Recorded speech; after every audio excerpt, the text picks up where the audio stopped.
Transmitter device activated. Coordinates set for Earth 2. Hey everyone, welcome back to the Earth 2 podcast, your weekly podcast that explores the origins and development of the DC Comics multiverse and the legacy of their Golden Age characters through the Silver and the Bronze Ages of comics. I'm Peter Watson. And I'm David Steele. Welcome back. Thank you for joining us. I think I said this in the last episode. We haven't recorded for a very long time. We haven't, no. We're probably going to say this quite a lot, listeners, over the next few episodes as they're released as the crow flies, but not to worry. Listeners, welcome back. As I say, this week we're doing another flashback episode, but this is one that's actually scheduled because DC Comics flashback themselves in real time at this point. This is one that's been on the schedules for ages because it's a reprint of a story.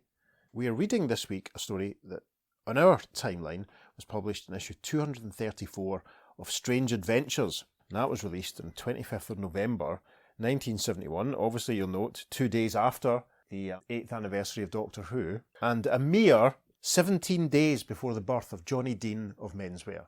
There you go. Our first menswear dates reference. Fantastic. Yes. So we're a couple of weeks away from a memory of menswear existing in real life. So there you go. For all you Britpop crossover DC Comics fans out there, etc.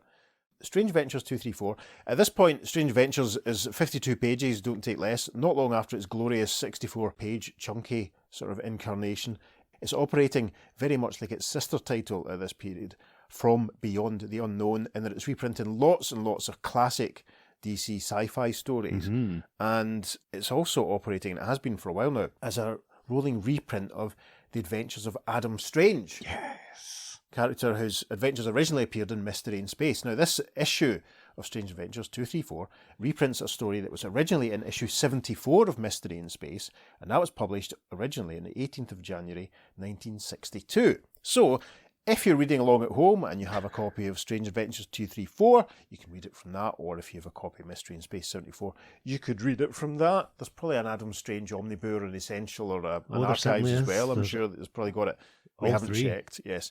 So, in a slight twist in what we normally do, Peter's going to tell you about the cover of Mystery in Space issue 74. It's a startling, striking cover. We have a plain green background. We have a futuristic cityscape in the background as well. And we have what appears to be two Adam Stranges, both pointing guns at each other. Yes. Gosh. And Alanna from Rann, she is holding up a handkerchief. And it looks like she's going to drop it. And she says, "Each of them claims to be the real Adam Strange, and they insist on fighting a duel to settle the issue." Crikey. Yes. And the text says, "A double-length Adam Strange thriller. The Spaceman Who Fought Himself." Yes, it's great. It's very crisp and clear and Carmine. There's no other way very of putting Carmine it. Infantino. It's A futuristic cityscape in the Yes. background from Carmine here. Like massive, huge, dead green space popping against the purple Mystery in As I Space say, logo. It's very gorgeous. striking. It's lovely. David, would you like to tell us about the cover to the reprint in Strange Oh. Adventures? Here's fun. Yes, it's a sort of muddy green border. Mm-hmm. The DC Strange Adventures logo in the top left-hand corner. No real DC bullet at this point or anything. It's a little atom with it looks like a spaceship flying through it. The Strange Adventures logo, the emphasis on strange in bold yellow and black against this muddy green. And there's a main central cover image which is drawn by Joe Kubert. Oh, nice.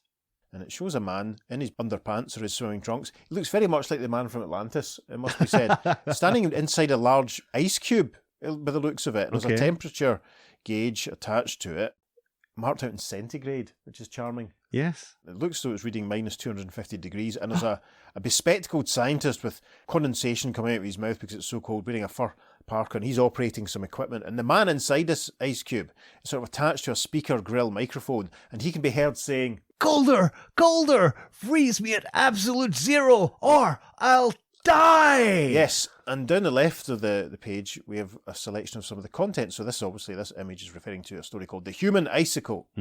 A legacy character, perhaps, of the Golden Age villain. Oh! Should we do an episode on icicles? We could have a think about it. What other random legacy episodes do we have planned, listeners? Just you wait. Oh, yes. Underneath the Human Icicle, we have a caption that says, "The Star Rovers wonder, where is the paradise of space?" Now, there must be several of those. The next bit of text tells us there's a story called The World That Vanished. Oh, yes. And then with another little bit of text that says Adam Strange. We have a headshot of the aforementioned archaeologist, space travelling superhero. And underneath him, another caption that says, the spaceman who fought himself. There we are. So he's there we not are. the cover feature on that issue. He's not the cover That's feature. a shame. But what's interesting is this whole period, like, it's just after the Dead Man stories had finished, is that it's turned over to an Adam Strange rolling reprint book. And quite a lot of them have new covers for the Adam Strange stories, but quite a lot of them also have these other new covers which are highlighting the other reprints contained within. I've got a full run of the Adam Strange reprint series of Strange Adventures, and they're just amazing. These brilliant little just short sort of Outer Limits, Twilight Zone style, you know, little sci-fi stories. Excellent toilet reading, I always call them. You know, I mean, those reprints kick off with that striking cover of Adam Strange flying right out the cover at you. It's phenomenal. Some brilliant great cover. stuff. Yes, the Human Icicle, we're told, just if you're wondering, art was by Carmen Infantino, and it was originally printed in Strange Adventures number 53 back in February 1955. If you want to go and check it out, Yes. Peter, I think we'll have to do some investigating On the icicles? on the Icicle. Maybe we'll do that as a really short legacy episode. We'll do could that do. story just before the next time the Icicle appears in the main continuity, because he's in issue of JLA, isn't he? Yes, that's true. That's true. That references the whole Earth 2 thing. So maybe we'll think about that. Watch out for that one in future. So anyway, right, back to it. Because we've been rabbiting for an hour and a half before we even started recording this morning. At least, we hadn't seen yes. each other for a couple of weeks properly, and we've lots to catch up on.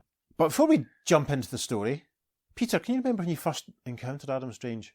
Oh, good question. I think it was in a British reprint annual that reprinted DC Comics Presents number 3. Right. I think, which had a Superman team up. Uh-huh. And did the whole teleporting worlds of exchanging Rann and Earth, Sure. if I recall correctly, which is a really good story. Was it? I think it might have been Garcia Lopez doing that. It's a really early one, think, isn't it? Like yeah. issue 3 or 4 or something. Yeah, isn't issue it? 3, I think Yeah. it was. But yeah, I think that was the first time I came across him. What about yourself? I can't remember. Ah. I remember like that late 92, early 93 period when I was becoming a hardcore DC guy and getting the Secret Origins issue that he shared with right. Dr. Occult and Yes. reading the retelling of his origin and that, which is phenomenal, really well done. I can't remember. I remember him popping up in Crisis. I remember him being in issues of JLA. I always thought he was a bit, I mean, I like him now. I mean, I collected a full set of the the Strange Adventures reprints. I always thought he looked a bit daft. But that's obviously because he was, his stylings were very retro by that point. You know? Well, I think Adam Strange has got one of the best costumes in comics.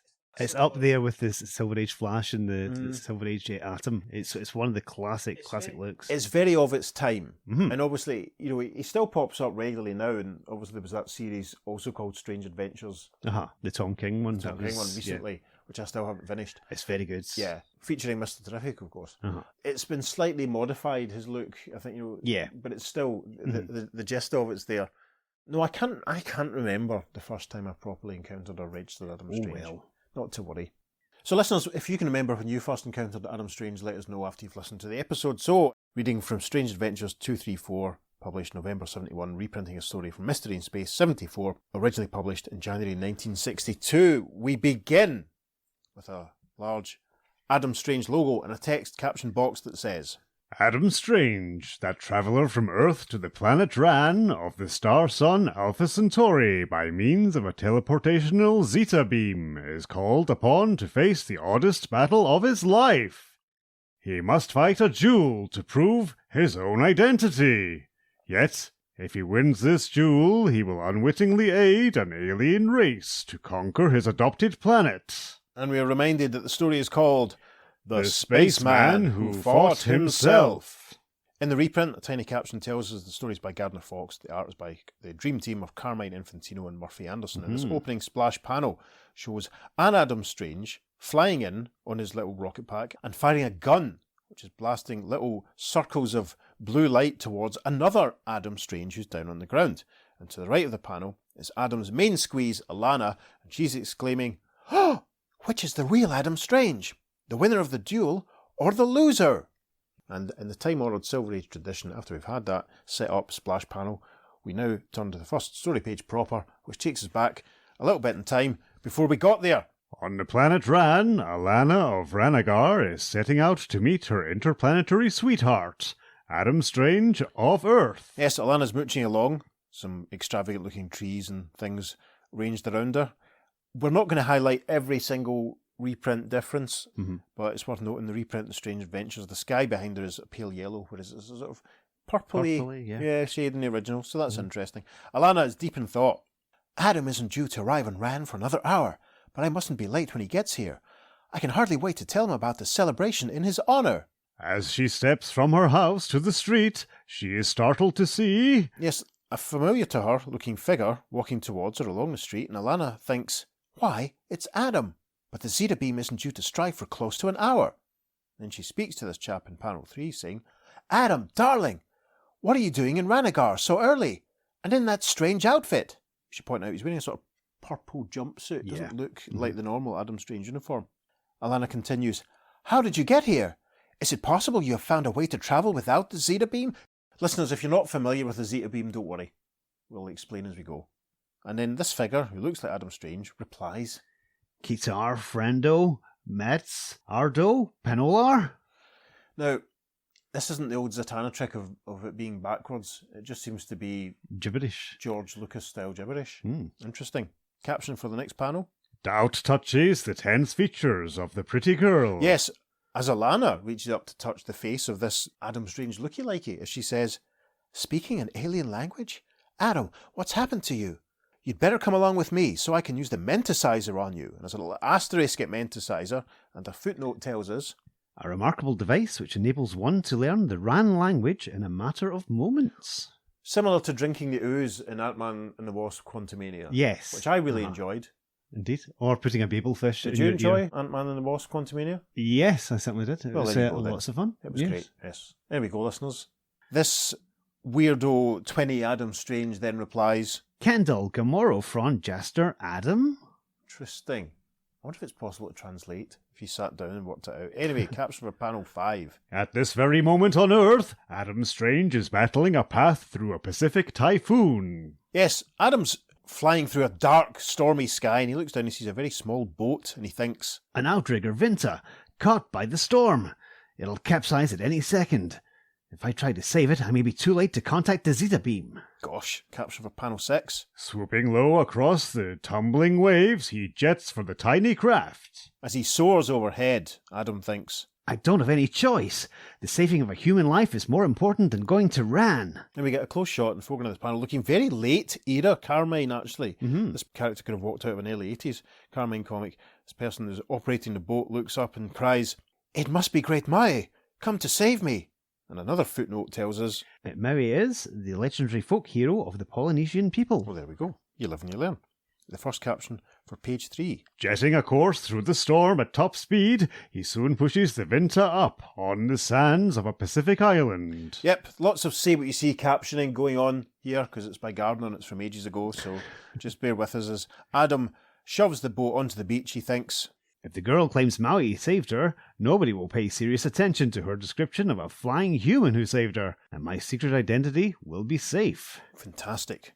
The next panel shows Adam again flying out over the stormy sea, as a caption says, Turning, he hurtles at full speed through the mighty typhoon. and as he flies over the water, he thinks, Maybe if I go fast enough, I can keep my rendezvous with the Zeta Beam. gosh. And then, as he has so often in the past, the young Earth archaeologist makes contact with the teleportational beam from the planet Rann, to be hurled across 25 trillion miles of space to the third planet of the star sun, Alpha Centauri, where lives his sweetheart Alanna of the city of Rannagar. Peter's earning his money today, listeners, isn't Yes. he? Oof. There's a great panel then of Adam just being struck by the Zeta Beam. It's the great romantic heart of the Adam Strange stories, isn't Yeah, it? It's the Zeta Beam and wearing off and having to meet certain destinations and compass points on Earth so it was Yes. struck again. It's fascinating. It's very, very effective. It would make a smashing film. It really would.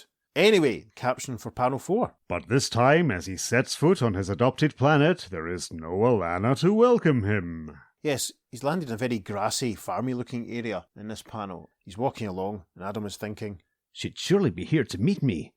Unless... Great Centauri! Don't tell me another menace has struck Rann while I was oh gone. gosh, hopefully not.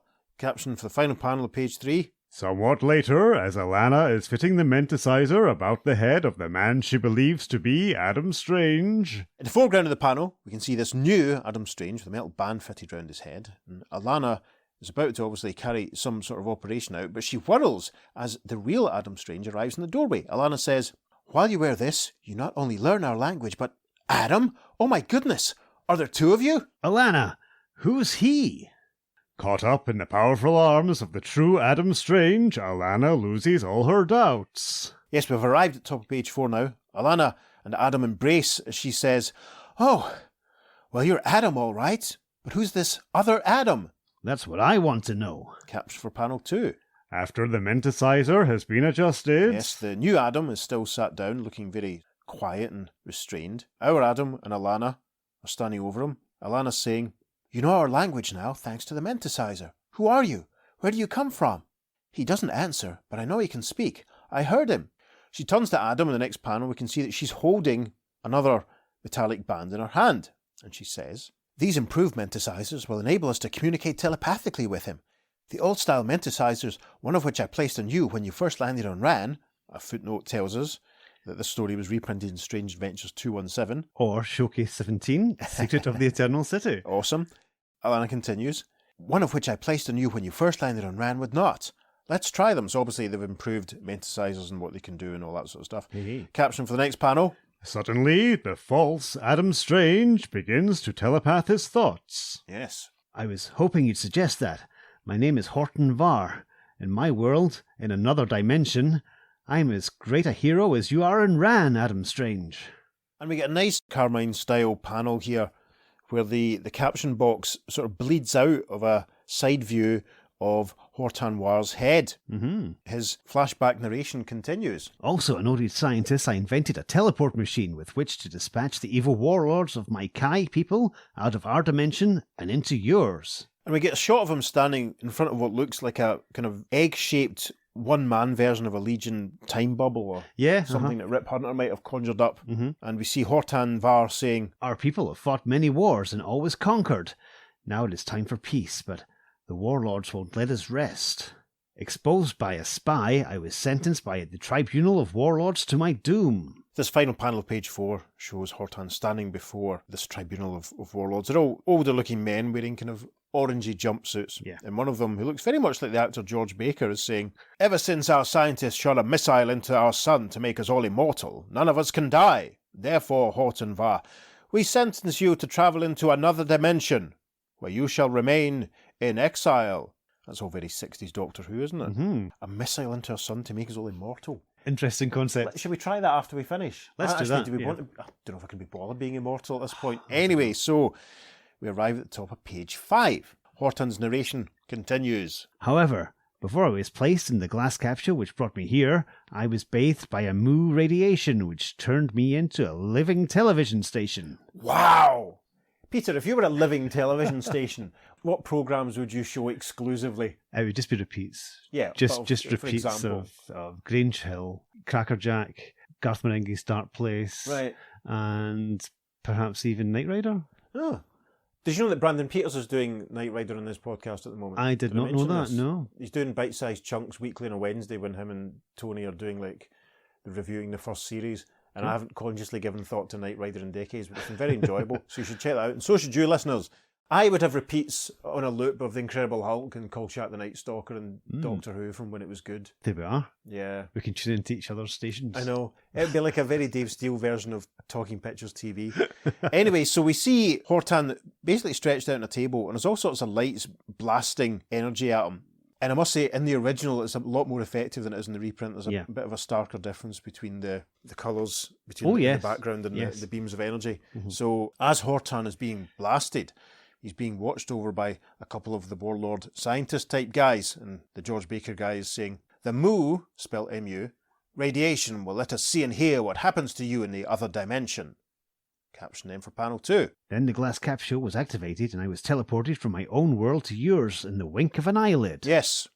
And it's not clear if this is panels showing the capsule leaving or arriving, but there's a blast of golden energy coming down from the night sky, striking the capsule, and it's certainly translucent, so it's either fading out or fading in.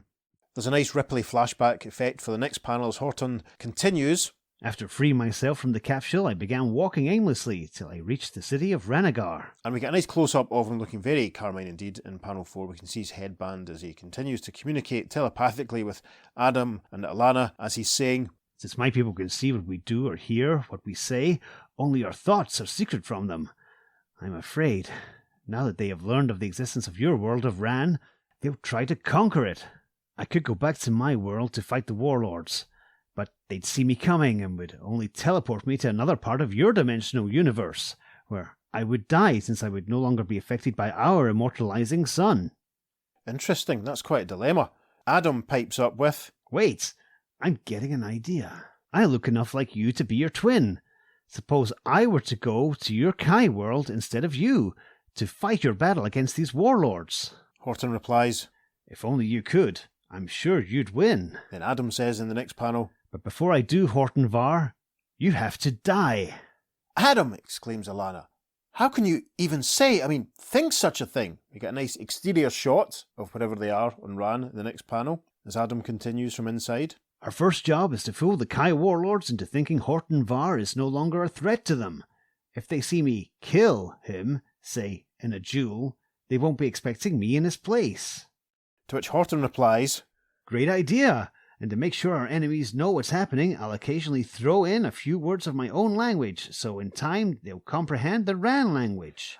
Listeners, I'm losing the plot already. Gosh, it's very convoluted. Yes, okay. Caption for panel 4. Soon after, in order to deceive the Kai warlords, Adam and Horton Var engage in a little bit of play acting. Yes, and we see that Horton is now dressed identically to Adam. They're both wearing the familiar red outfit with the little fin and the jetpack. And Horton is saying, Now that the two of us are alone, I'll confess my scheme, Adam Strange.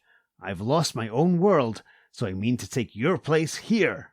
Adam replies, You scoundrel! And then Horton says in the next panel, Alanna gave me this uniform because she knows I'm the real Adam Strange. Then Adam replies, You're a weak imitation of the real thing, and I'll prove it. And Alanna, who's arrived in this very confusing scene, says, Stop, both of you. This is dreadful. It pure is, Alanna. We know. We're lost, quite frankly, already. Final panel then of page 6 is captioned. Still acting, still pretending so as to fool the watching, listening Kai warlords. Of course, they're acting up, aren't they? Yes. Or are they?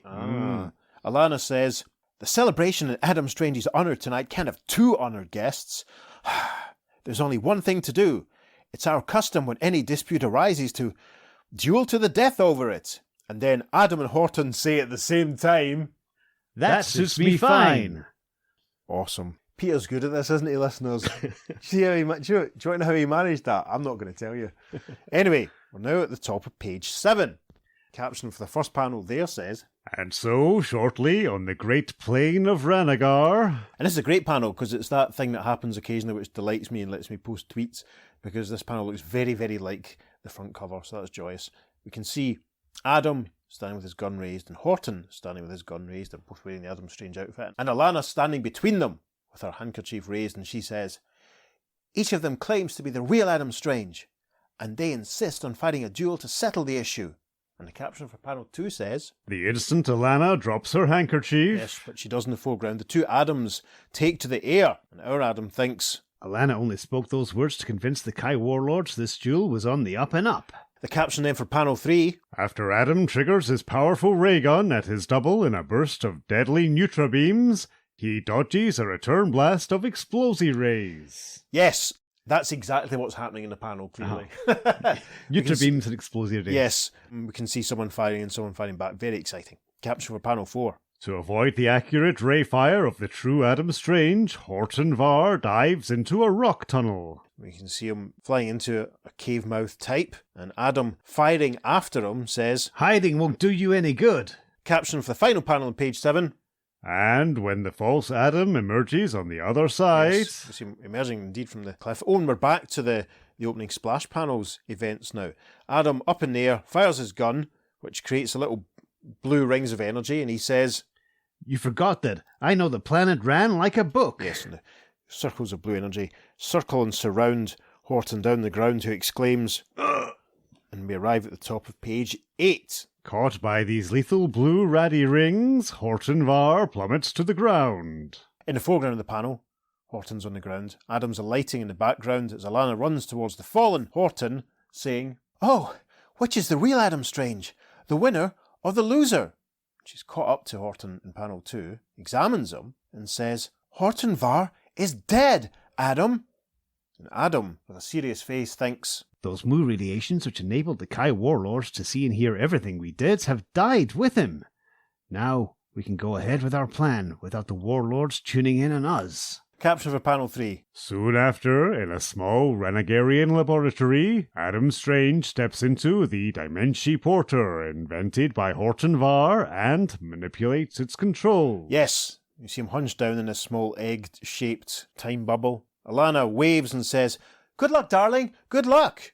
The caption for the final panel on page 8 says, In the next instant, as Adam presses down the activating lever, he finds himself transported through space to... Yes, we see the time egg, as it were, in the middle of a broad, desolate landscape with a very apocalyptic-looking sky, and Adam exclaims, Why, this can't be the Kai world.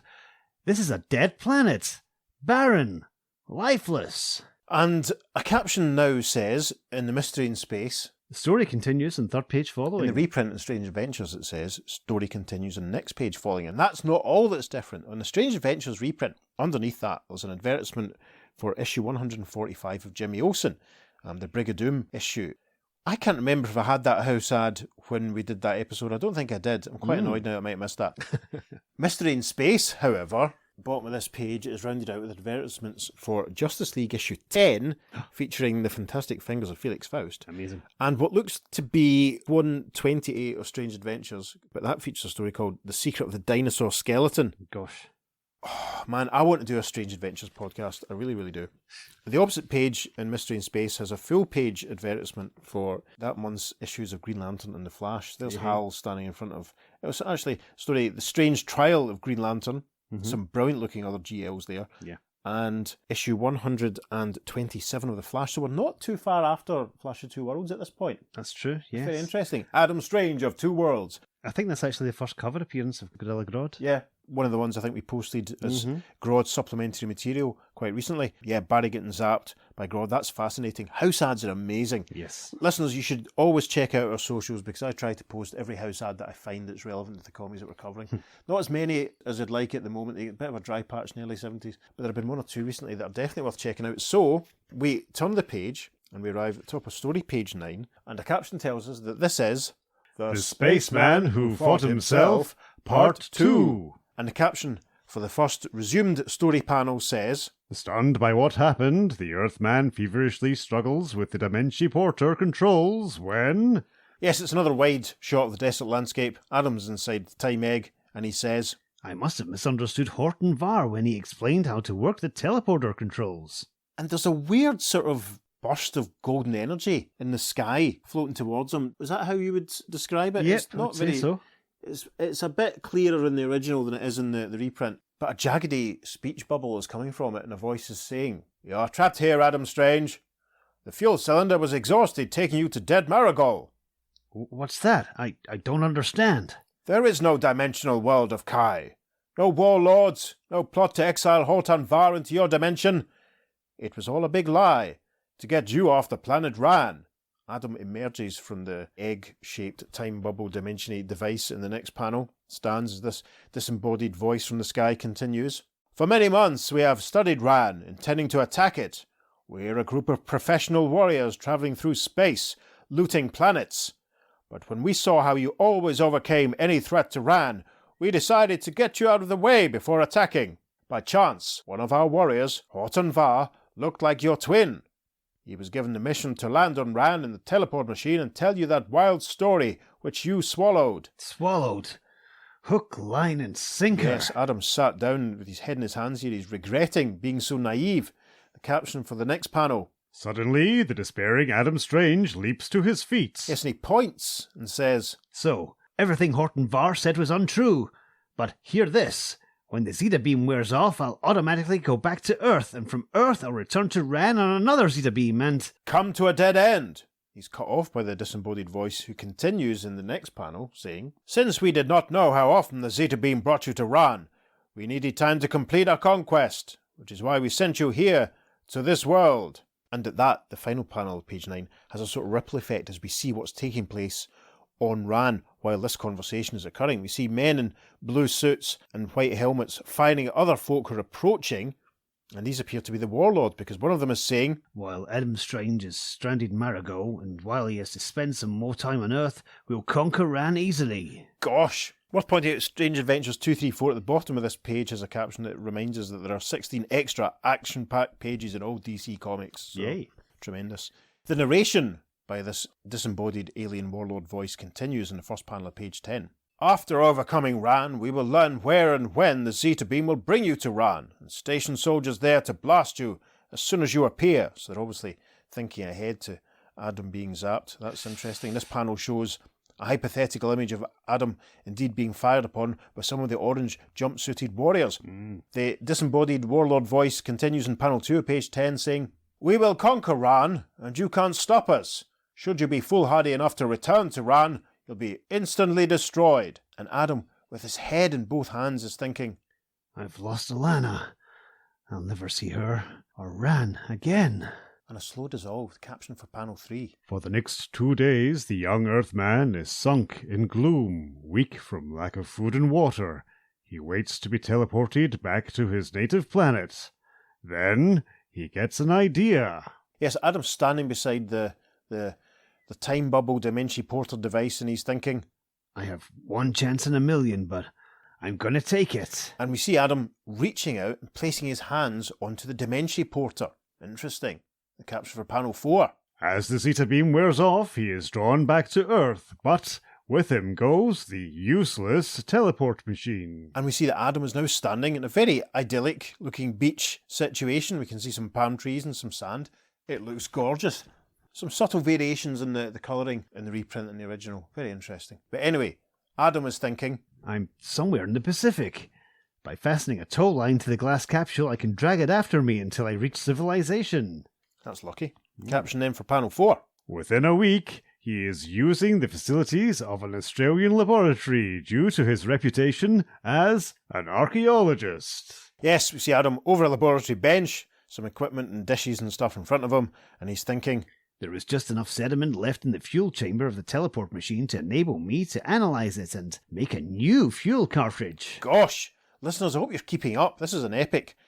Caption then for panel 5. And so, a few days later, having inserted a new fuel cartridge into the fuel chamber, he activates the teleport machine once more. I like the truck driving away in the background of this panel. Yes. It's blue in the reprint and it's sort of white in the original. White van man. Yep. So, in the midst of this vast spread of sand, we can see the little egg-shaped dimensional portal device, and Adam's inside it, thinking, "I came far enough out in the Arunta Desert so no one could see me when I leave for Rann." and then the caption for the final panel of page 10 says, Almost instantly, he teleports himself to the planet Rann. and this is cool because the Dimension Porter has appeared in mid-air. Mm-hmm. And it's hovering. Actually, now that we look at it, it looks so it does have sort of helicopter rotor blades at the top. So could it fly? Possibly. Wow, that's exciting.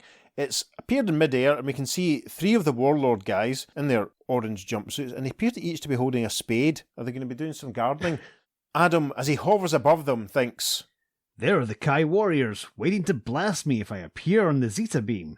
They don't know this teleport machine is in working order again." ah, of course, because they're at the coordinates of where he was expecting. Ah, see, interesting.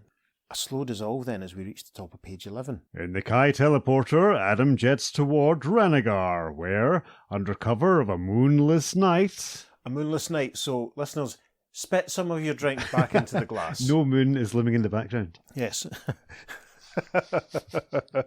No parrots were involved. And now the news for wombats. Anyway, this page, I must say, before we go any further, looks terrific. It's nighttime. Yes. It's very moody, the way that it's almost very Toth-like heavy inks over some of the panels. I can see that, yeah. Listeners, make sure you are reading along because you're missing out if you're not. This is gorgeous. Anyway, to get back to the plot, we see Adam emerging from the Dimension Porter. He's obviously taken it to where Alanna is. She's silhouetted almost in the doorway, looking very effective. Adam says, "Alanna, it's Adam." "Oh, she exclaims. Caption for panel 2. As his sweetheart clings to him, the Earthman tells her what has happened. Yes, Alanna giving it some straight-to-camera side-eye as Adam smells her hair. Fantastic, how romantic. And she says, "But Adam, even with you here, there doesn't seem to be any hope of defeating our conquerors." We get the traditional Carmine headshot as she narrates the next panel, which shows some of the devastation that's been taking place as she's saying, "Moments after you teleported off for Margal, the Kai attacked. Their spaceship was plated with super scientific devices, so our weapons would have no effect on it." And we can see the spaceship indeed being fired upon as it also strikes buildings, making them collapse. Alanna's narration continues in the next panel. "Since resistance was useless, I would involve a heavy loss of life without hope of success. Our commander had to surrender." And we see her commander, being one of the guys in the blue and white outfits we saw a couple of pages earlier, handing over his weapon to obviously a senior warlord who's bald with very fancy facial hair. Alanna continues in the next panel. "Since my father had kept Horton Var in the right lung to maintain his body processes during his death, he was soon restored to life." And we see again some more fancy lights shining on Horton Var, who appears to be emerging from a door actually, as he says, "You treated me well, so your people will not be molested, just so long as they obey our commands." Yes, we can see Alanna with her father and a couple of other warlords. We return to Adam and Alanna in the final panel of page 11, a more moody, moonless lighting as Adam says, "I have a plan to defeat Horton Var and his Kai soldiers, Alanna, which requires help from your father and other scientists of Rann." "Anything, Adam. Our people will do anything you say, if it will mean our freedom." So we arrive at the top of page 12. In the hidden weapons shops of Ranagar, the great blast furnaces are still at work. The hidden weapon shops of Ranagar. That sounds like a Chris Chibnall Doctor Who episode, doesn't it? Very much so. We see Adam and Alanna standing in this weird laboratory furnace situation. There seems to be some kind of weird big furry thing in the background. I don't know. But there's a giant vat in front of them that's having some kind of liquid poured into it. As Adam says, "The glass capsule, which was the Kai teleport machine, has now been melted down to a great lens." "But what good will that do, Adam?" says Alanna, speaking for all of us. Adam continues in the next panel. "I've also added the original antenna and controls of the capsule, turning this lens into a gigantic teleportation device.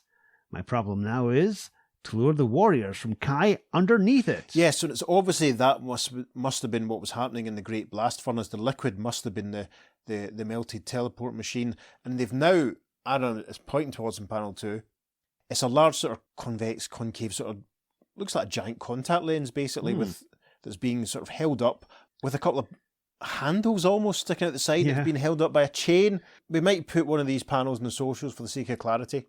Caption for panel 3 then. That night, the lens is secretly carried toward the great plain of Camorra. Yes, we see the lens being borne by a couple of chaps in rocket packs. Adam and Alanna flying in the foreground, and what looks to be a full moon Yes, looming in the background. suddenly looming in the background. So listeners, you can take some of that drink back again.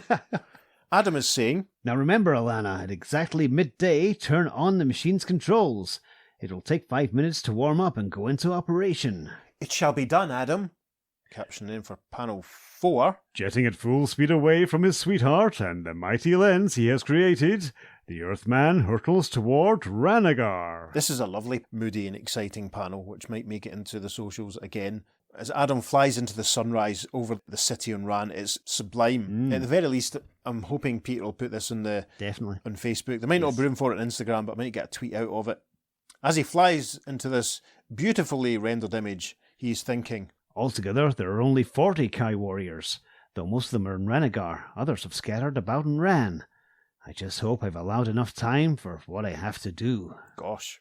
And then the final caption for page 12 says, Shortly thereafter, as Adam is sighted by the planet plunderers, yes, Adam's high up in the air in the distance. In the foreground, a couple of chaps on rocket packs are flying after him. The first one says, Look, it's Adam Strange. After him. how could he have returned to Rann without our knowing it?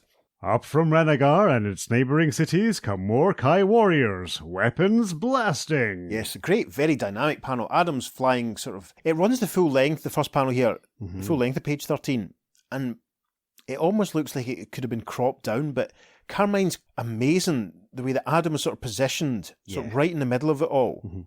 There's a lot of dead space, but at the same time, it feels perfectly balanced. We can see lots more of the bad guys flying in from the bottom, firing at him. As all this is going on, Adam is thinking, I've drawn them all to me.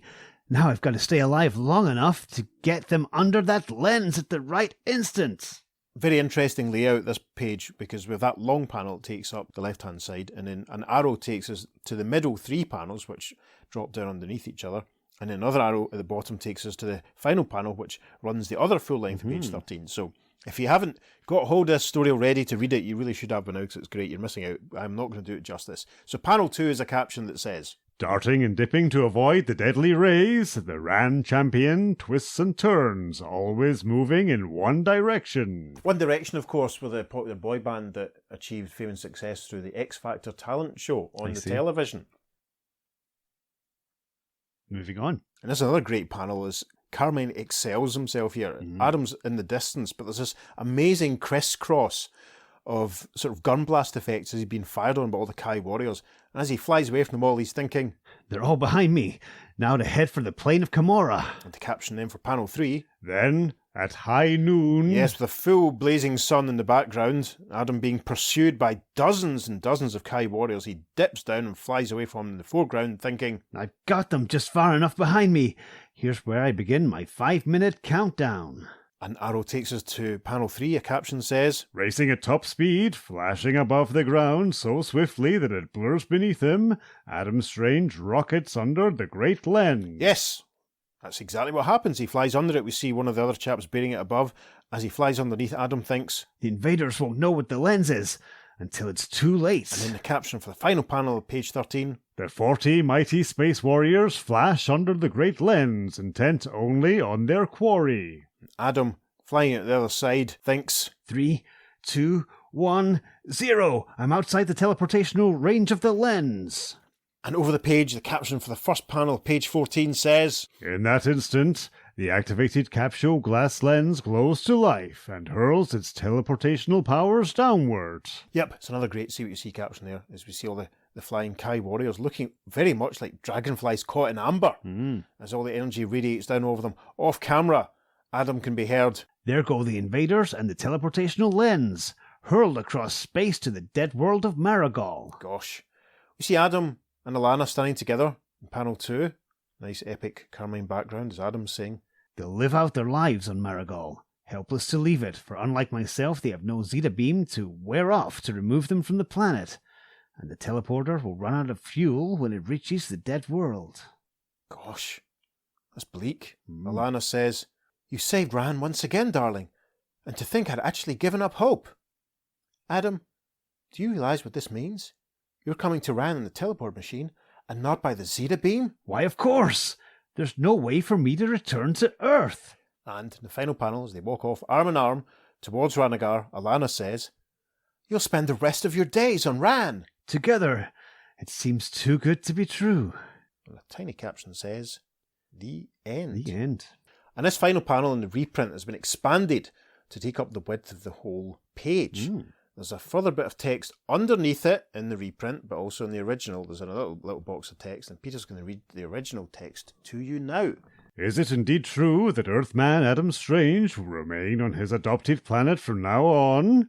Has Earth lost her power to draw one of her favourite suns back across 25 trillion miles of space? For the amazing, incredible answers, be sure to reserve your copy of the May issue of Mystery in Space, when Adam Strange will come into contact for the very first time with the Justice League of America. Yes, epic story of the planet that came to a standstill. I'd love to find a reason for us to do that. Does it involve any other dimensions or?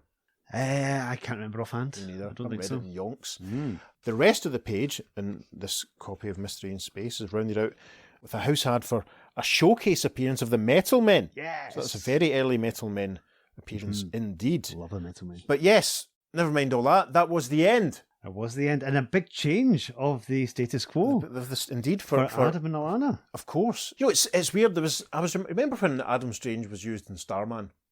Very well. Yeah.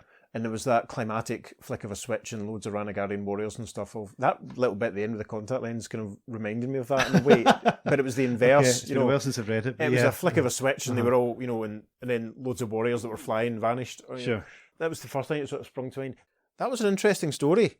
Yeah, it was very twisty-turny. Very convoluted Gardner Foxy as well. It's a guy from another dimension. Or is it? Or is it? Yeah, because is that just another planet? How much were they lying? Was that all true or was it not? I mean, it's on the surface, it's a hero meeting a duplicate of himself from another dimension. Yeah. Which falls, I think, into a remit. Or someone purporting to be, that's fine. But he's his identical twin, pretty much. So, yeah. Some clarification on, what the warlords... hang on, I'm going to have to flick back through and go to the explanation point. We're a group of professional warriors travelling through space, looting planets. So that might all have been a lie then? Yep. No plot to exile Horton Varn to your dimension. It was all Yeah. So he was at it. So, yeah, when he was talking about how the thing is, they've got the dimensional porter machine.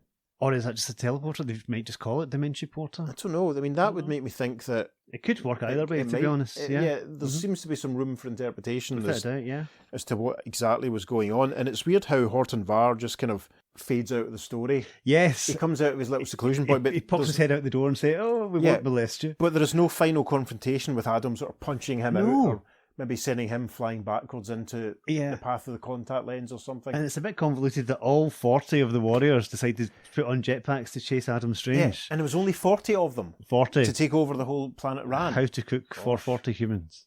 Sorry. Apollo Simpsons reference there. 440. Yes.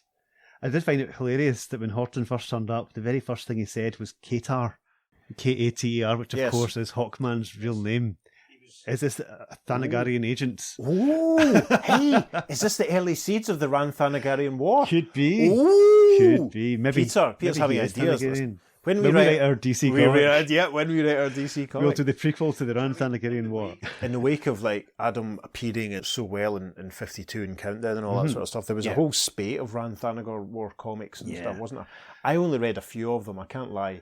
I read them all. I think I picked some of them up and didn't read them. There's Rann Thanagar War, there's Rann Thanagar Holy War. Yeah. And they were all of varying quality and absolutely, totally forgettable. Yeah. I can't remember anything. Unfortunately, that's the trouble. As you'd expect, listeners, I've been putting together an Adam Strange cover gallery for some of the bonus material for this week. Now I'm thinking, can I attempt to put together a Rann Thanagar conflict cover gallery as well? Should I? I don't know. We'll see. I'll have a think. We'll see how much time I've got the next week or so to see if that can happen. Anyway, not to worry. It was nice that we got to do Adam Strange.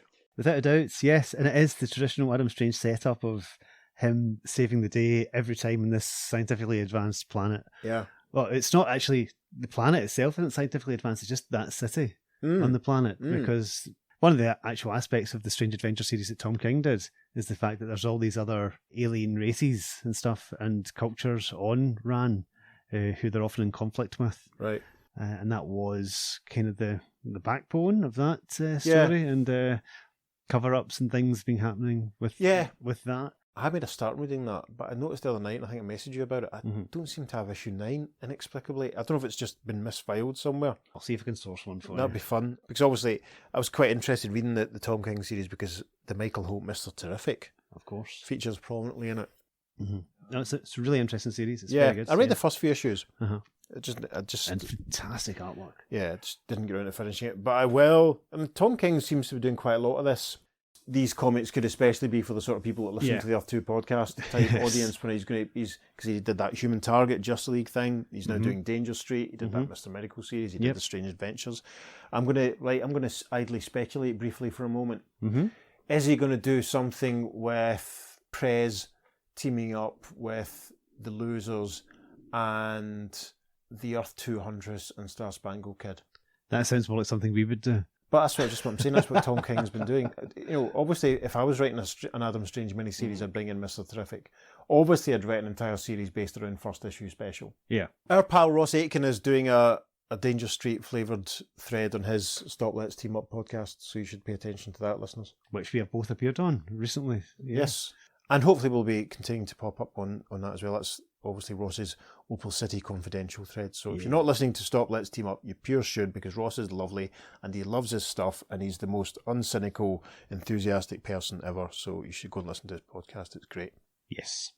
Prompted me actually the other week, I'm getting totally off point here, but we're going to big up Ross because he bigs us up on his socials an awful lot and we're very grateful.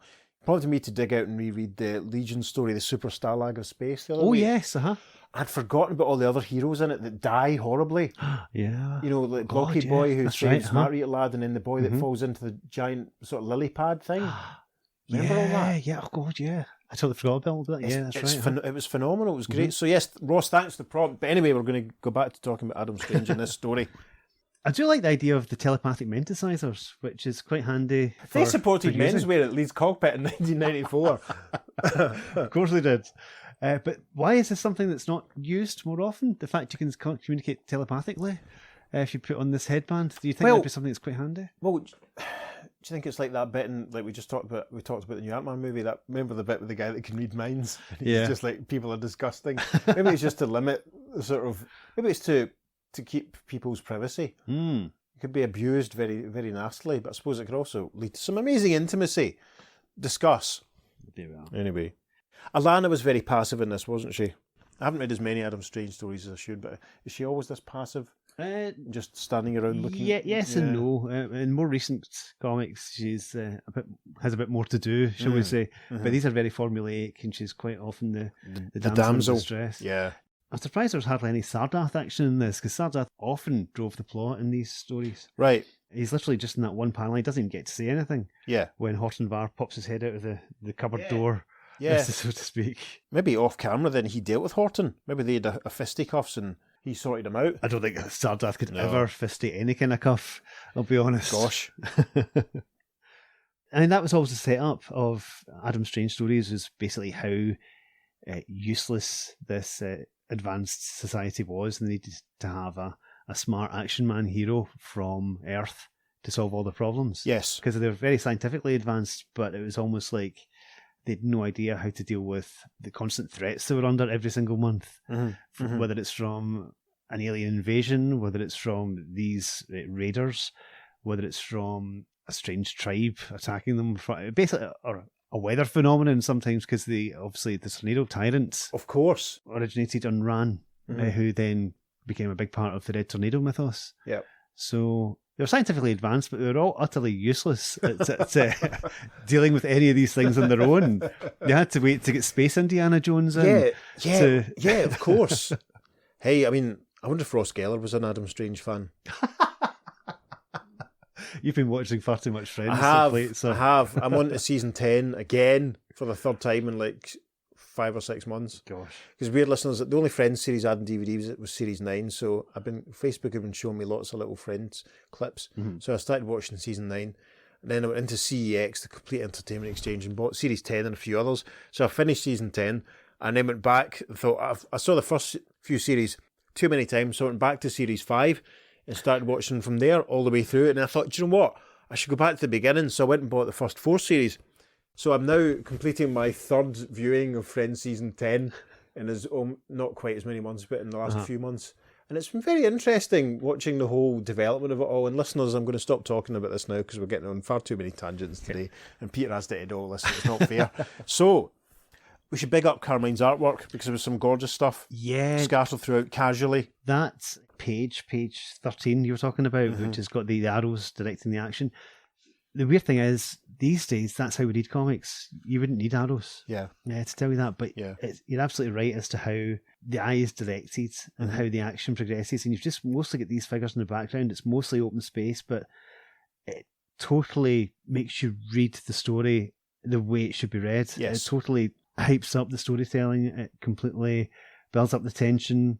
And it does feel like a countdown. The way it's all played out, it does feel like it's a countdown to something, which is very exciting. And that sunrise panel that you pointed out is phenomenal. It's beautiful. It's lovely inks and great colour on it as well. It's very, very, very, very nice indeed. I'm still baffled at the way Horton-Var just disappears.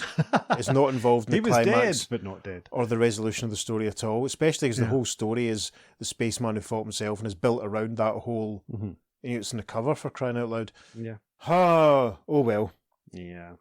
I found it quite interesting that these planetary plunderers, once they actually arrive on Rann, they quickly adopt the Ranagarian soldiers or police outfits. Yes. And strap on their jetpacks. They can fly about, no bother with these jetpacks on. Yeah. No training required. They're very user-friendly, these jetpacks. Yeah, wearing the white and blue. Maybe that's, well, I suppose that if they are plundering and pirating, that's what they're going to do, isn't it? They're just going to grab what they find and go with it. And it's also interesting that Rann goes from having no moon to a full moon within a couple of days. I know.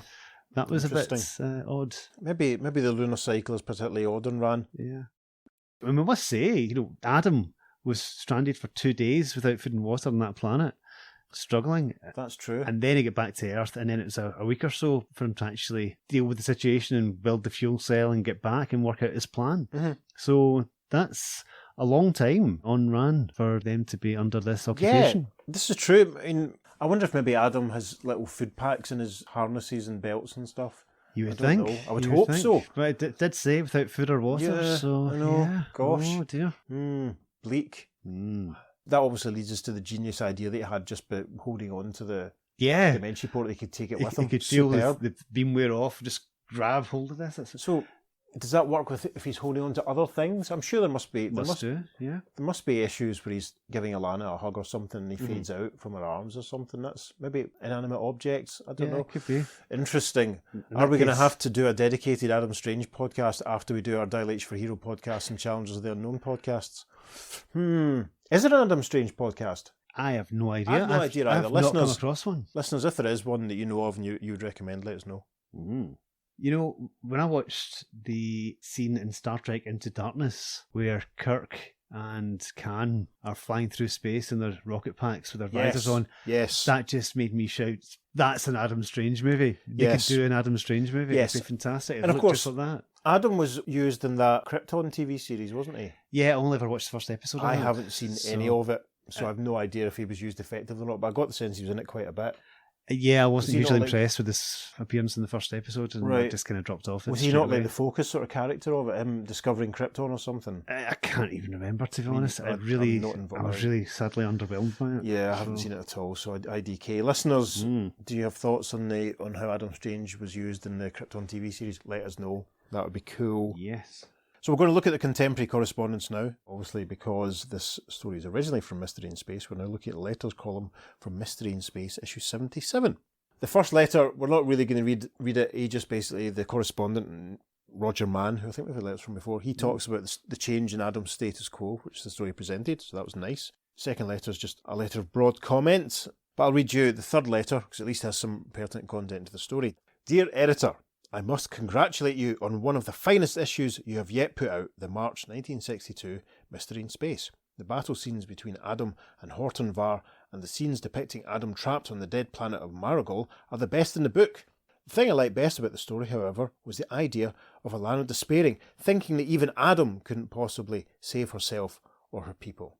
Okay, that's from John Santino Jr., 52 Woodward Road, West Roxbury, 32, Massachusetts. The thing John likes best is the thought of Alanna despairing. Yeah. John, you have some issues, I think. Maybe it was just the depth it gave the story that he was impressed by. Yeah, okay. I'm trying to give him the benefit of the doubt from 60 years later. Fair enough. And that's really the only letter in Mystery in Space that covers that story. Yeah, disappointing after all that build-up. Yes. So there only really is one letter of comment in Mystery in Space. However, if we skip ahead to Strange Adventures 236, that has some letters in it regarding the reprint. Interestingly enough, the reprint Adam Strange story in this issue is called Challenge of the Rival Starman, which sounds a lot more interesting than it is. Yes. Because it's nothing to do with Starman or any sort of legacy character there. It's literally just another space guy. That would have been, we would have blown up the world if we actually, I'll tell Ross about that anyway in case he wants to do it as an adjacent. So yeah, letters page from Strange Adventures 236. So I'm going to read an excerpt from the first letter in this letter column, Spotlight on Strange Adventures, and it says, Dear Editor, well, Strange Adventures number 234 hit the stands last week. Would you like to hear what I think of it? Well, you're going to hear about it anyway. I've already stamped and addressed the envelope, and it's not going to waste. He then goes on to talk about the other stories in the issue, and then says, Finally, the Adam Strange adventure was great. What a team. Fox plus Infantino Anderson. While I've been ignoring the artwork in the rest of this issue, not bad but not interesting, I can't leave it out here. Every panel is a masterpiece, each one conveying its own mood, be it action, contemplation, or whatever. And to think, it's all merely layout, sketching, drawing, inking and colouring. Merely! Overall, one low point, but mostly good. I'll give you an A-, and that's from Bob Abrams from Regio Park, New York. And the devastating editorial response from Julie Schwartz here is, except for the one critic above, no one else bothered to send in story evaluations on essay number 234. Gosh. Actually, there were a few, none of which merited the attention or interest of you fans. Accordingly, for the remainder of this column, we shall delve into more general sci-fi matters, and that's it. Not an awful lot of contemporary correspondence after all, but not to worry. That does not stop you from corresponding with us, telling us what you think of this story and indeed our coverage of it. And Adam Strange in general, I suppose. Yes. You can email us at theearth2podcast@gmail.com. Make sure you follow us on social media because we've got lots of lovely bonus content planned for this week for all you lovely listeners. On Facebook and Instagram, we're at the Earth2 Podcast, and on Twitter, we're at podcast_Earth2. And it's the number 2 for all our social media. If you're feeling generous, you go to wherever it is you receive your podcast and leave us a positive review. That'd be nice. Or if you're feeling more generous, you can go to our coffee page and buy Peter the price of a beverage.